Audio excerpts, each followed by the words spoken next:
Hey guys, welcome back to Cocal Knives. Today we're going to be taking a look at the Kershaw Atmos. I personally believe this is one of the better budget knives that Kershaw has put out in a really long time, and I feel like there's a lot of good stuff going on here. So without further ado, let's go ahead and get into the technical specs. All right, guys, let's go ahead and take a look at the technical specs here, at least the ones that I care about. Basically, what you're looking at is a G10 with the carbon fiber kind of ply here on the top for handle scales. It's a liner lock, so you got the one liner on the lock side. It's a satin finish blade, 8CR13 MOV. It's a 3-inch for blade length, and weight on this guy is 1.9 ounces. And manual flipper on KVT bearings. Pocket clip is reversible right or left hand carry, tip up only. So with all that out of the way, let's go ahead and take a look at the blade. All right, guys, let's go ahead and take a look at the blade on this guy. Like I said, it's 3-inch blade, 8CR13 MOV blade steel. You can see right there, Dmitry Sinkovich design. The blade finish is nice. It's a pretty nice satin. So on the grind here, you get the satin going up and down, and then on the flats, they're going horizontally. So looks pretty cool. Gives it a little bit of contrast from the main grind there in the flats. As far as the blade shape goes, I like it. It's really functional. It's just a typical kind of drop point style blade. You got the little swedge up here at the top, mostly for looks. You get a sharpening notch or sharpening choil here. Blade is still kind of thick right there. You can kind of see that. Not a huge deal. At least with that sharpening choil, you can even out the edge right back there. Jimping is pretty good, both on the flipper tab, you can see there, and on the spine of the blade. It does give you some pretty decent positive grip. I will say the jimping on the flipper tab's a little bit better than what's on the spine, but on the spine is still decent. Yeah, that's about it. It's a pretty basic hollow ground blade. I know I mentioned it's a Sinkovich design, but this blade style is pretty reminiscent of a lot of his stuff. So I like the looks. I really like that it's hollow ground too. There's everyone's doing flat ground blades, and it's nice to see like another hollow ground blade. It's just not as common anymore as it used to be. So with blade out of the way, let's go ahead and take a look at the handle. All right, guys, let's go ahead and take a look at the handle. Like I said, a lot of cool stuff going on here. Most of it starts with the handle. One thing that I like right off the bat is the pivot hardware. So it matches each side. It's a little bit decorative, not over the top though. It's pretty cool. That you don't really, at least with the budget kind of knives, you don't see like matching cooler looking pivots, mostly just the plain. I don't like it all the time, but in this case, I think it adds to the aesthetic of the knife. It makes it look a little bit better in my opinion. The carbon fiber layer on the top, again, it just adds a little bit of cool factor. It's just a very thin piece of G10, or I mean carbon fiber there, sorry. But it looks good, and while it doesn't add anything as far as grip to the knife, it makes it look a little bit cooler.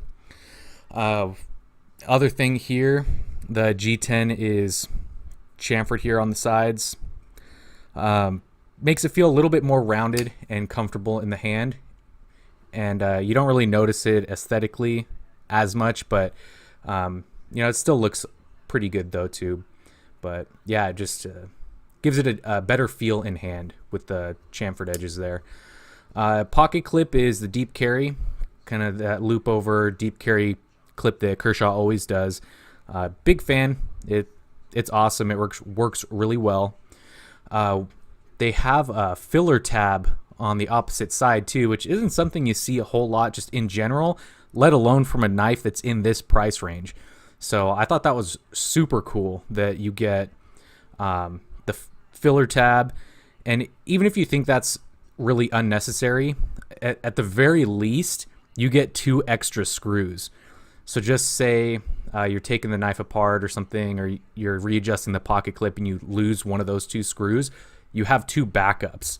So even if you really don't care for the filler tab, which admittedly isn't a huge deal, you get 2 extra screws right there. So I thought that was really awesome. It's just little details like that you don't typically see with knives in the lower category here. So the backspacer is whatever plastic, GRN, FRN, not too exciting there. The lanyard hole, the kind of dips into the handle there a little bit to give you a little bit extra space, so it's not sticking out as much as it would be, but you still get a good space for a lanyard in there if that's what you're into. Yeah, that's about it. For as small as the knife is, you get a good handle on it. You can see that pinky is almost starting to fall off a little bit, but you get a full 4-finger grip on it. So it feels good in hand, and you don't feel like you're cramped for real estate. It fits just perfect. So yeah, there's a lot of good. One thing that I do also want to add before we close this portion out, the cutout there for the liner lock is pretty good, so you don't have any trouble accessing the lock bar there. So it's really easy to access that and disengage the lock. So yeah, I really like that, because I don't like feeling like I have to like dig my finger in there and crunch it down to get into to disengage the lock. So yeah, just a little bit easier than usual. Let's move past the handle and let's go talk about action and fit and finish. All right, guys, let's take a look at the action and the fit and finish of this knife. Again, a really good job here, especially for, a cheaper knife. The knife is $31, so you can't expect too much, but in this case, they deliver quite a bit. So you can see knife is centered, as it should be if it's on bearings. Flips out really well. It's got a dialed-in detent. The flipper tab is positioned right in the right spot. And yeah, with the extra grip that you get with the jimping on here, it's really easy to just fly the blade out. So not totally fall shut. I mean, when you press the lock bar all the way over, it does. For some reason, it's not always like that though. So even though it's doing it right now, it's, it might be a little looser on the pivot. No blade play either direction. As far as, the actual machining of everything, it's about average for what I would say, a knife in this category is. There were no glaring issues, but I did have to fiddle with it a little bit to make sure blade was fully centered and the action was right. But like I say before, it's a lot of the times when you run into that kind of stuff out of box, it's just an assembly issue rather than a manufacturing issue. So it's usually just the knife was just slapped together quickly, and that's why it seems a little off. If you usually disassemble it, clean it, and put it back together, and you hear that fixes a lot of these problems, that's wise, because it's assembly. You're doing it yourself more carefully, more precise, so that's why that usually happens. But yeah, fit and finish is nothing extraordinary, but the action is really good. So flipping action of this knife is on point. You're it's like one of those flicking knives where you just sit there and just flip it just a million times. It's pretty satisfying. Detent is like perfectly right set at medium. so you don't feel like you're ripping your finger up trying to flip it there, but it flips reliably every time. So yeah, really surprised. I always like anything on bearings anyways, so it's hard not to like the action of this knife. So that out of the way, let's go ahead and go over overall thoughts, any miscellaneous comments, and we'll wrap it up. All right, guys, let's go over just the overall thoughts of this knife and basically any miscellaneous comments maybe that I skipped over or forgot.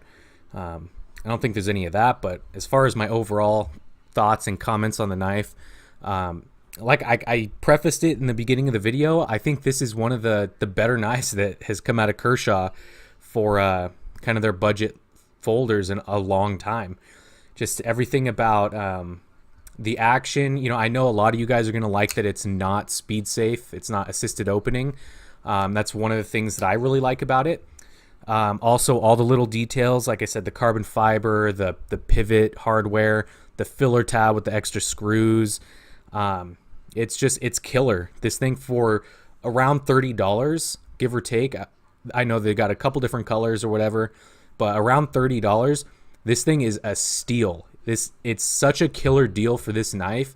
And not to mention it's super lightweight, and with the deep carry pocket clip, it is so easy to carry. I feel like this should be one of those knives that that you get starting out. I mean, for the price and for what you get, this could be one of the knives that really gets you hooked into collecting and buying knives. I can't advocate enough how much I like this knife. I just, like I said, even if this was like closer to $40 to $50, I would say it's still a good deal because the value is so high here. So that's it, man. That's what I think about the Kershaw Atmos. I'll quit yapping here. As always, thank you guys so much for watching. Please subscribe if you haven't already. If you're new or if you're returning and haven't quite decided yet, go ahead and just hit subscribe.